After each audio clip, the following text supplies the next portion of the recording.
you can use to help encourage your birds to bathe. I posted a little compilation video of Mia bathing back in June, and there were quite a few comments from you guys asking how to encourage your birds to bathe. Your birds just weren't interested in bathing, or you've tried a few things and they just won't bathe, or you think they should be bathing more regularly than they are. So I thought we'd go over that today about some different things that you can use to help encourage your birds to bathe, and how to even really tell how often they should be bathing. How often your bird needs to bathe is really dependent on the species that you have as well as the area that you live in. Birds can bathe anywhere from once a day to every other day to only once a week, really depending on those circumstances. If you're in a very, very humid location, your bird isn't going to bathe as regularly as someone who's in a drier place. Your bird is also not going to bathe as regularly if it's extremely cold, and they're going to bathe more frequently if it's very, very hot. If your bird's skin is really dry, or they're letting the oils on their feathers build up too much, your bird can begin to either overpreen or actually pluck out their feathers as a result of not bathing often enough. So it is very important to provide the baths as often as possible, even if you think that your bird isn't necessarily going to bathe that day, just because they might decide that they do want to bathe that day, and it ends up being really quite important for their health overall. There's a lot of different factors that can impact a bird's decision on whether or not to bathe. Things like the temperature of the water, its proximity to light, the type of bowl, even the color of the bowl, can all impact whether or not your bird is going to decide that they feel comfortable bathing in that bowl today. And sometimes it's not quite as plain and easy as you would like it to be, where it's just, oh, the bowl's not the right size for them. Sometimes it's just that your bird doesn't like something deep, sometimes it's just that your bowl is blue and they don't feel like being near the color blue today.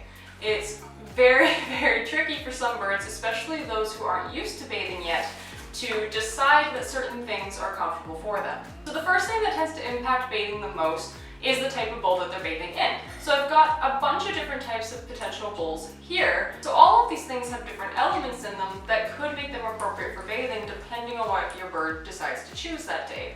Plates tend to be really good for birds who are smaller or birds who aren't super comfortable submerging themselves in water, because your bird can just stand on the edge and walk into the middle without the water coming up so high that they feel like they're not going to be secure.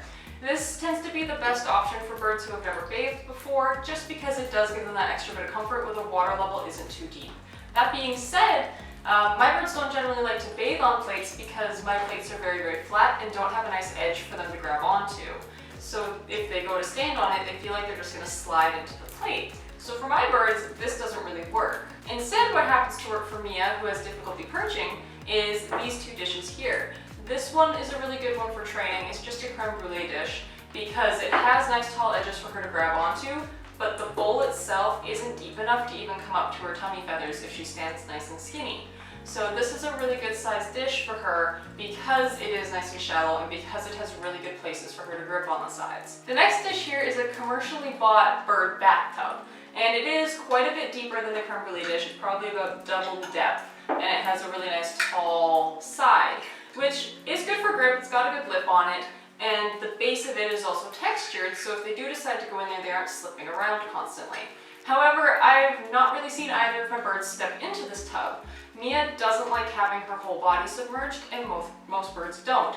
Most commercial bird bathtubs are too deep for a bird to actually want to bathe in. If you look at how a bird bathes naturally, they generally go on to like the edge of a shoreline and just kind of dip their tummy in the feathers and shake around. Some of them might go a little bit deeper than others, but most of them don't want to be completely submerged in the water because they can't touch the ground, they can't really swim, they aren't going to be comfortable being elevated from the ground because of the height of the water.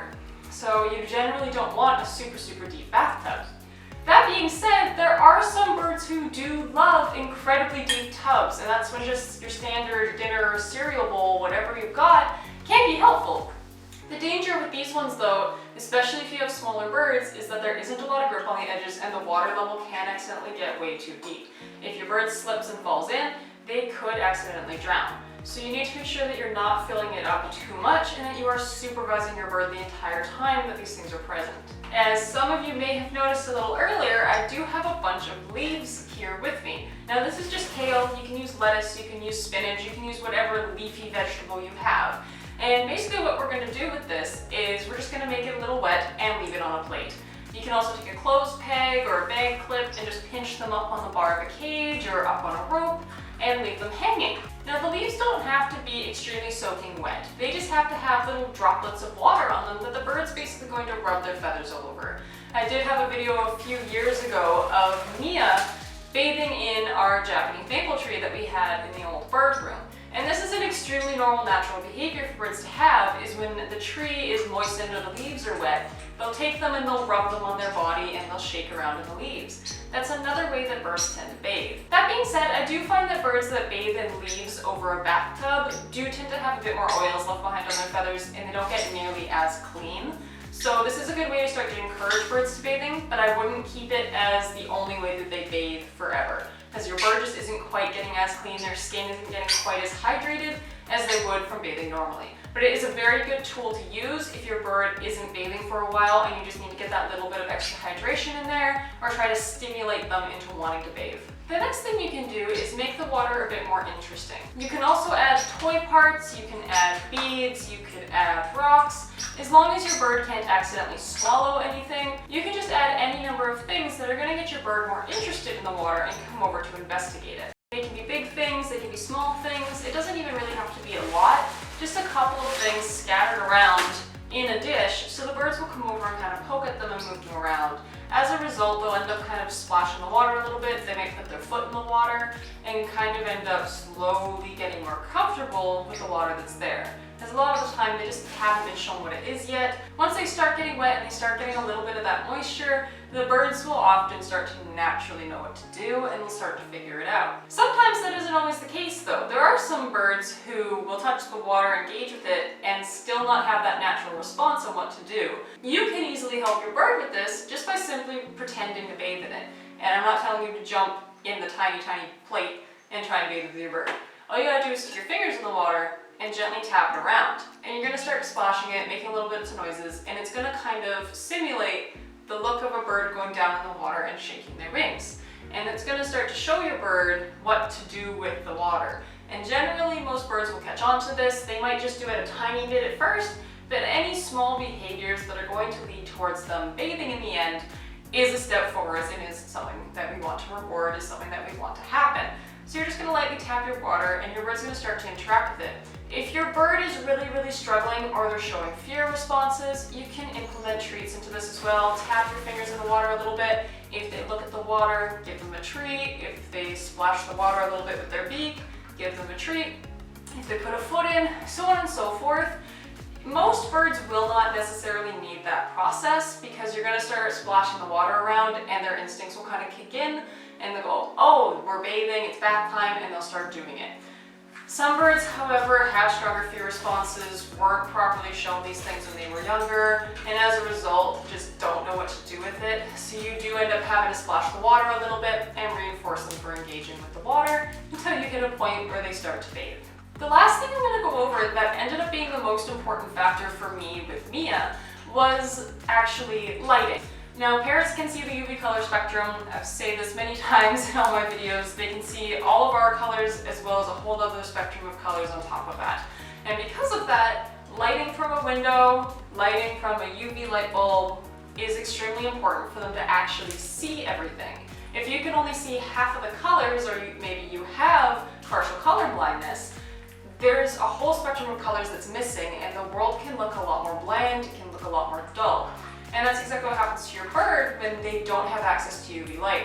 Modern windows filter out a good chunk of UV lighting. So sometimes having it by a window, even with just the mesh there, is still filtering out a lot of UV and they aren't seeing all the colors that they normally would. So even though this looks like a bright blue plate with some water in it, for me all I know is the water can look like a totally different color, their feathers look like a totally different color. The whole thing can look really bland and boring to them in comparison to what they're used to seeing. So by taking a plate and putting it by a UV light bulb, you're reintroducing a whole spectrum of colors back into their eyes. They can see everything that they usually would. And sometimes that's all it takes is them going, oh, I recognize this thing now because it's the color I'm programmed to understand. If the UV light isn't there, it's not the color it's supposed to be, they might not be making the connection that that's actually water and it's supposed to be bathed in. It's not the same for all birds. Some birds can generalize that behavior well enough, but when I first got Mia, she would not bathe until I had put this bowl, this little bathtub, right beside a window, and the sunlight was able to come through and her UV light was there and she was able to see everything properly, and it was almost instantaneous that she started bathing again.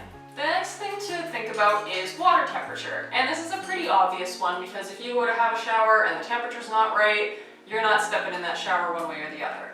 Sometimes we can be extremely picky with the water that we want to bathe in, and your birds can be the same way. And sometimes it depends on the season, sometimes it just depends on the mood in that day. So if you give them a tub and they go and they test out the water, you see them shake their beak and then walk away, that's often your bird sticking their beak in the water to check the temperature. I find with my birds, especially Newt, my conure, the colder the season, the hotter he wants the water to be. And that makes perfect sense to me, honestly. However, you do have to be cautious with that because you don't want the water to get so hot that it ends up drying out their skin. Bird skin is paper thin, it's very delicate, it's very sensitive to temperature changes, so you do want to make sure that you're not keeping the water so hot that you're going to dry out their skin, cause burnt itchiness, and accidentally induce feather plucking behaviors.